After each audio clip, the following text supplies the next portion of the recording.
Back from Brooklyn, Bobby Manning, Josh Schafer here from the Daily Orange on his first year covering Syracuse basketball, and we have a good one here, don't we? Bobby, it's not what they told me it'd be like, but we'll see how that changes. We're looking at the worst start to a Syracuse season under Jim Boeheim, worst overall since '71, where they started 4-4 as well, and here we stand, losses to Virginia, Iowa State, Penn State, Oklahoma State, too many states in the loss column. And too many problems compounding each other on this team. There's issues at point guard. Every player on Syracuse had a turnover in this game. They have interior issues with Sidibe, movement, possession in there. The shooting's been horrible. We've heard it a million times. We just aren't making shots. What do you think is the biggest issue with this team right now? Because they all seem to be impacting each other. Yeah, like you said, I think there's probably 5 or 6 issues that we could highlight, which is probably why the team's 4-4. For me, I'm going to go down low, because down low is what's deciding this team right now, because it's offensive and defensive. So we've now seen 3 straight games where Syracuse has gotten worked in the paint and let up too much. And Jim Boeheim said tonight, Syracuse can't cover guys like they had to cover tonight. They just can't do it. So that's a problem moving forward too, because I don't know how much better you're going to get. They've tried Jesse Edwards, they've tried Barama Sidibe, they've tried putting Quincy Guerrier down low. They've kind of tried everything, and they haven't had the defense there. And then it affects offensively too, because kind of what a lot of the guys said tonight and what Boeheim touched on is with these shooters, you can't have a defense that can sag off the guys down low. And the defense right now is sagging off. And right now what that's causing is open lanes down low for the offense, and no one's hitting on them. And if you can't score down low right now for Syracuse, you can't score, and they can't score. I think the solution ultimately, and the only way this team turns it around, is if they figure out the defense, get stops. They've been forcing turnovers. They forced 4 in the first 4.5 minutes of this game.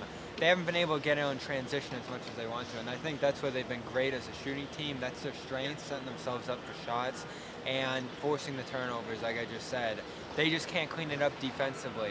Too many teams are finding offensive rebounding space on the baseline against them, on the back line. Things are just a mess right now, and everything's impacting everything else. I don't know. You can be critical on the coaches of the talent right now for a recruiting standpoint. You can be critical of the development for some of the guys who have been here for a few years. But there really is just so many problems right now that it's hard to pick one out. To me, it's hard to see where it gets fixed. Yeah. Because there's so many issues. Sure, you say the shooting's going to get better, and I think it will. I do think that the 2 top shooters on this team, Joe Girard and Buddy Boeheim, are legit shooters. I don't think that that's a lie, but when are they going to heat up? They need them to start hitting shots now. Yeah, and what hurts too is you don't have a Jalen Carey probably for the rest of the season to hopefully get out of that space he was in and impact them from a point guard position where they need a lot of help. Is this starting to feel like a lost season for this team? Because I can't remember a start like this in all my years watching the team, and it doesn't feel like there's an upside like there were with recent teams. I mean, they lost 2 games in New York last year, but you knew it was a veteran team that could figure it out, start playing good defense, and turn it into offense. Bobby, you can't remember a start of the season like this because it was 1970. We were negative 20-something. I mean, yeah. It is definitely starting to feel like a lost season. I think we'll have a better idea maybe by, say, Christmas time, because they play Georgia Tech this weekend, which for Syracuse is a winnable ACC. Yeah. That's a game that Syracuse, if they are to be a tournament team, wins, even at Georgia Tech. You got to turn it around somewhere.